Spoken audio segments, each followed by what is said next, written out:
கிறிஸ்துவில் பிரியமானவர்களே, அன்பின் ஆண்டவர் இயேசு கிறிஸ்துவின் நாமத்தில் உங்களை அன்போடு கூட வாழ்த்துகின்றேன். இந்த புதிய நாளிலே ஆண்டவர் உங்களை மகிழ்ச்சினாலும் சந்தோஷத்தினாலும் நிரப்ப விரும்புகிறார். கர்த்தர் தருகிற ஆசீர்வாதம், கர்த்தருடைய சமூகத்தில் இருக்கிற ஆசீர்வாதம் உலகத்தில் விலையேற பெற்றது. ஒரு அற்புதமான சங்கீதம் இப்படி துவங்குகிறது. கர்த்தாவே, யார் உம்முடைய கூடாரத்தை தங்குவான், யார் உம்முடைய பரிசுத்த பர்வதத்தில் வாசம் பண்ணுவான் என்று. சங்கீதம் 15:1. ஆண்டவருடைய கூடாரத்தில் வாசமாயிருப்பது அல்லது தேவ பிரசன்னத்துக்குள் வசிப்பது அல்லது தேவ பிரசன்னத்தை சுமந்து செல்வது என்பது மிகப்பெரிய ஆசீர்வாதம். இன்றைக்கு அநேகர் சொல்லுகிறார்கள், நான் ஆண்டவரை நேசிக்கிறேன், ஆண்டவருக்காய் வாழுகிறேன், ஆண்டவருக்காய் வைராக்கியம் கொண்டிருக்கிறேன், என் மேல் அபிஷேகம் இருக்கிறது, எல்லாம் சரிதான். ஆனால் இந்த தேவ சமூகத்தில் நீங்கள் தொடர்ந்து வாழ முடியாதபடி இருக்கிற ஒரு தடையை குறித்து இந்த சங்கீதத்திலிருந்து நான் பேச விரும்புகிறேன். வசனம் 3. அவன் தன் நாவினால் புறங்கூறாமலும் தன் தோழனுக்கு தீங்கு செய்யாமலும் தன் அயலான் மேல் சொல்லப்படும் நிந்தையான பேச்சை எடுக்காமலும் இருக்கிறான். வசனம் சொல்லுகிறது, அவன் தன் நாவினால் புறங்கூறாமலும் தன் தோழனுக்கு தீங்கு செய்யாமலும் தன் அயலான் மேல் சொல்லப்படும் நிந்தையான பேச்சை எடுக்காமலும் இருக்கிறான்.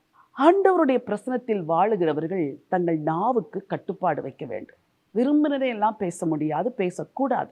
நான் ரட்சிக்கப்பட்ட ஆரம்ப நாட்களில் தெய்வ பிரசனத்துக்காக அதிகம் வாஞ்சிப்பேன், நடுங்குவேன். சில வேளைகளில் மாலை நேரத்தில் சிநேகிதிகளோடு கூட உட்கார்ந்து பேசிக்கொண்டிருக்கும் பொழுது எல்லாரும் ஏதாவது சந்தோஷமாய் கிண்டலாக பேசுவார்கள். அந்த கூட்டத்தில் உட்கார்ந்திருக்கும் பொழுது சில வேளைகளில் என்னையும் அறியாமல் நான் ஏதாவது பேசிவிடுவேன். அடுத்த நிமிஷம் என் இருதயம் சுருங்கினது போல ஒரு உணர்வு எனக்கு உண்டாகும். என் இருதயத்தில் ஒரு வலி உண்டானது போல ஒரு உணர்வு உண்டாகும். கர்த்தருக்கு முன்பதாக சொல்கிறேன், இன்றைக்கும் அந்த உணர்வு எனக்கு இருக்கிறது. அந்த உணர்வு வந்தவுடன் என்னால் அந்த இடத்தில் இருக்கவே முடியாது. என் சிநேகிதரிடத்தில் ஏதாவது ஒரு காரியத்தை சொல்லிட்டு உடனே என் அறைக்கு ஓடி வந்து என் படுக்கையிலே முழங்கால் படியிட்டு, ஆண்டவரே நீர் என்னை மன்னியும், நான் தெரியாமல் பேசிவிட்டேன் என்று மன்னிப்பு கேட்பேன்.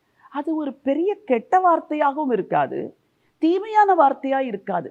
ஏதோ ஒரு காரியம், ஒரு பரிகாசம், ஒரு தேவையில்லாத வார்த்தை.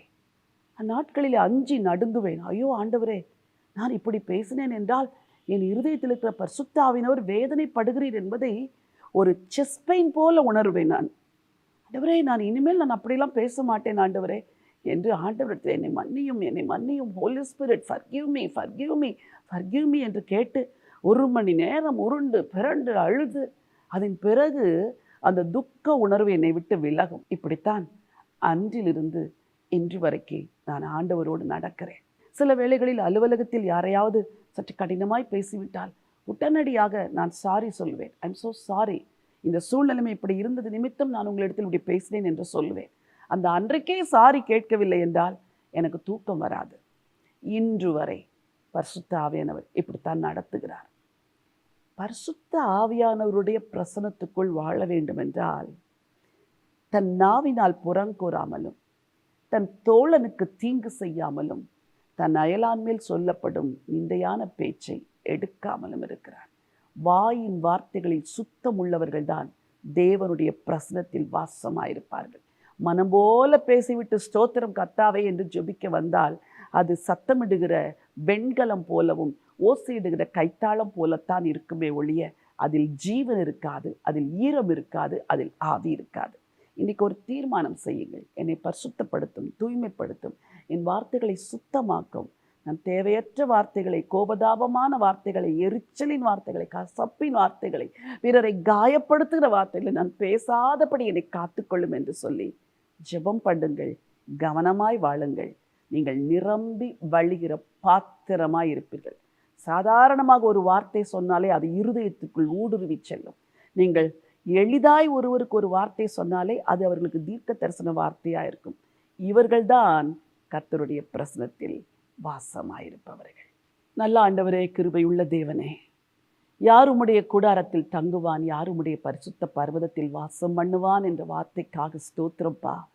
ஆண்டவரே, வாழ்க்கையில் சுத்தமுள்ளவர்கள், கைகளில் மாசில்லாதவர்கள், ஆண்டவரே உதடுகளில் சுத்தமுள்ளவர்கள், ஆண்டவரே தேவையற்ற காரியங்களில் ஈடுபடாதவர்கள் தான் உங்கள் பிரசனத்தில் வாசமாக இருப்பார்கள் என்று கற்றுக்கொண்டோம். இன்றைக்கும் என் வார்த்தை கேட்கிற ஒவ்வொரு விசுவாச மகனுக்காக, மகளுக்காக, ஊழியர்களுக்காக, ஊழிய ஸ்திரீகளுக்காக நான் ஜெபம் பண்ணுகிறேன். ஆண்டவரே, தங்கள் வாயின் வார்த்தைகளில் மிக கவனமாயிருக்கும், பிறரை காயப்படுத்தாத வார்த்தைகளை பேசவும் அன்பின் ஆண்டவர் உதவி செய்ய வேண்டும் என்று சொல்லி ஜெபிக்கிறேனப்பா. கிருபையின் கரத்தில் ஒப்பு கொடுக்கிறேன். மனதார வாழ்த்தி ஆசீர்வதிக்கிறேன். உங்க பிரசனத்தில் எப்போதும் தங்கி இருக்கத்தக்க கிருபையை தந்து நடத்துங்க. ஆண்டவர் இயேசுவின் நாமத்தில் ஜெபிக்கிறேன் நல்ல பிதாவே, ஆமென். பிரியமானவர்களே, ஆண்டவருடைய கூடாரத்தில் தங்கியிருப்பது பெரிய பாக்கியம். கர்த்தருடைய சமூகத்தில் வாசம் பண்ணுவது பெரிய ஆசீர்வாதம். வாழ்க்கையை சுத்தமாய் காத்துக்கொள்ளுங்கள். ஆண்டவருக்காய் வாழுங்கள். இந்த நாள் ஒரு வெற்றியின் நாள். God bless you.